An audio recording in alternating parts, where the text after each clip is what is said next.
Hey folks, welcome back to another video. Today we're looking at question 417, Pacific Atlantic water flow. Before we jump into the solution, let me quickly summarize a problem.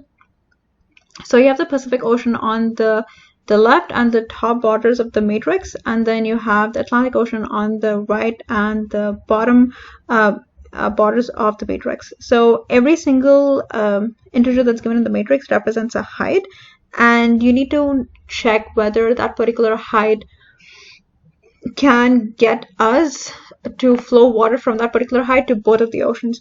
So basically what that means is that the water, when it flows up, down, left, and right, you just need to make sure that it's not interrupted by anything that is of greater height. So for example, like here, right, 5 can just like flow in here and here, but you have 1 right here. But if it wants to go to the Pacific Ocean, it either has to go to the left or go up. So it could possibly flow into the Atlantic Ocean right here, but going into the Pacific would be hard because it's surrounded by greater numbers. So if it tries to go up, it's denied because it's 4 greater than 1. If it tries to go to the left, it's denied since it's 3, which is greater than 1 again. And if it tries to go to the bottom, it's 5 and it's denied. So it cannot flow to the Pacific Ocean, but it can flow to the Atlantic Ocean. So all of these numbers that are in the parentheses are the numbers where at the height at which it can flow into the Pacific and the Atlantic Ocean, and everything else cannot because they're surrounded by greater numbers. Cool. So having that said, let's quickly jump into the solution. The first thing that I need is to set up the direction that it can flow in. So this would be top, bottom, left, and right. Right, so let's jump into the main part of the solution. First, you would need the base case. So you would check if the matrix is equal to null or matrix dot length is equal to 0 or matrix of 0 dot length is equal to 0. You would just return an empty list of lists, and let's just initialize that before list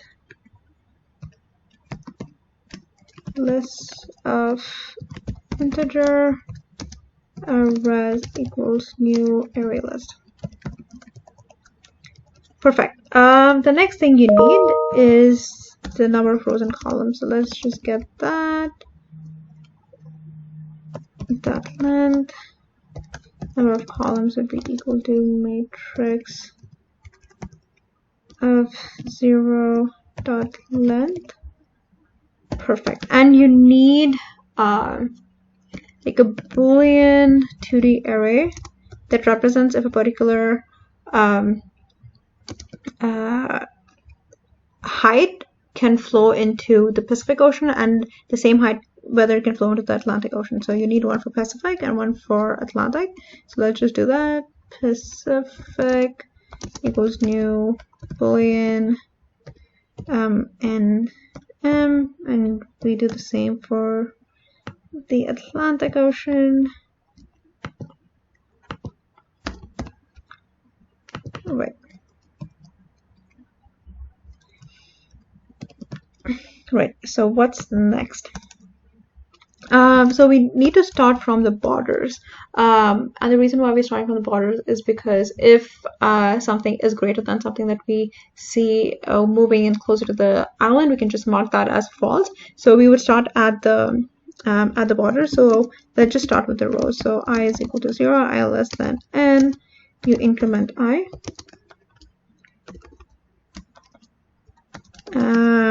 Wait, so we would need a DFS method. Let's just write that right now since we are at the solution. DFS. So you need the array itself, the matrix. Let's just call it M. And you need the array that tells us whether it's visited or not and whether it's actually possible to go to that particular cell. Int h represents the height, the current height of the of the cell.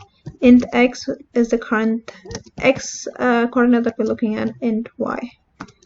Right, so let's just check the base case first. Let's get the values of the height and the rows and columns. This would just be, oh, okay, let's just name this as matrix then. Cool. So you would check for the base case. So if x is less than 0, or x is greater than or equal to n, or if y is less than 0, or y is greater than or equal to m, or if it's already visited, you don't really want to check it again. That means like we can actually get to that height without a problem, so you don't really want to negate that. And what else? Yes, so the current height, it is if it is greater than the value that you're looking at, matrix of x and y. So if it is that way, you would just return as is. If not, you will mark that as true. That means you can get to that, and the height that you were previously looking at is less than or equal to. Thereby, you can get to the next next cell.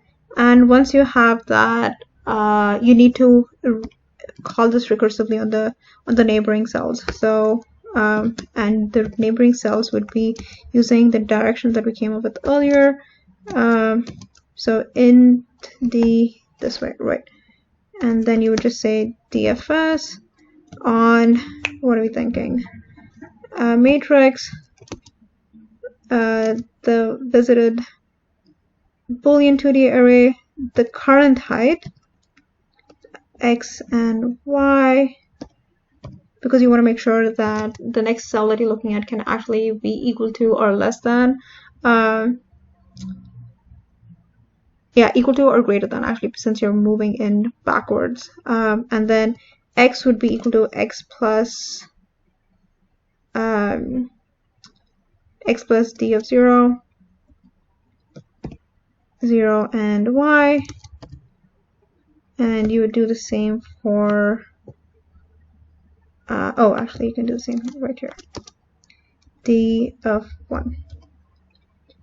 Perfect.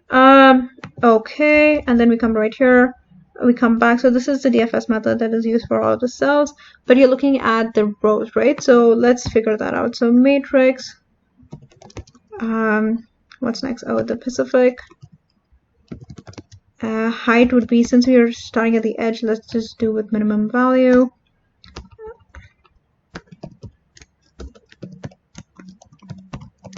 And what else? So we're going over the rows. So we would start with, let me, give me a second. So this Pacific is on the top. So and you're going over the rows, so it would be I, and then you're going over the rows, and then it would be 0, right? So the first column, but in all of the rows, that way you're hitting all of the Pacific Ocean on the left-hand side of the border, and then you do the same for the Atlantic, and minimum value, and then you're iterating over all of the rows, and then this would just be, then you would just be looking at the last column. Perfect. So this is looking at the left and the right borders, and then you want to do the same for the top and the bottom. Right, so you're iterating through all of the columns, and then this would be 0 since it's the first row, and this would be m right here, I, and this would be n minus 1.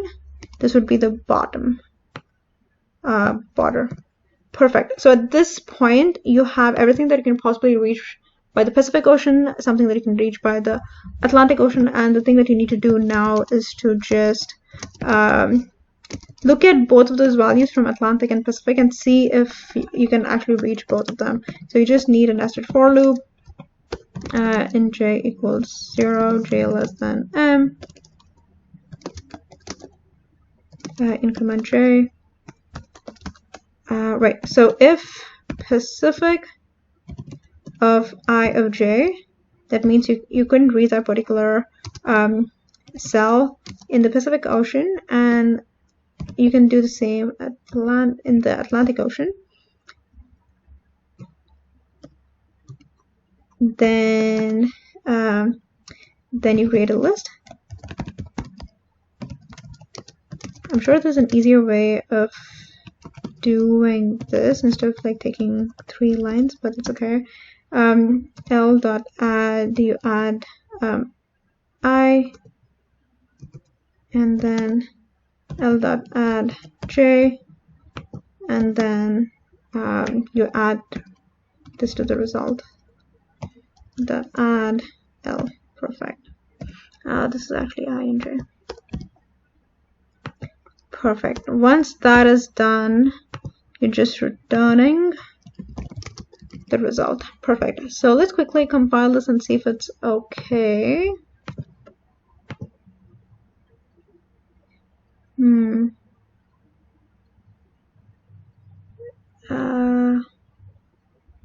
Why? Oh wait. Let's try this again.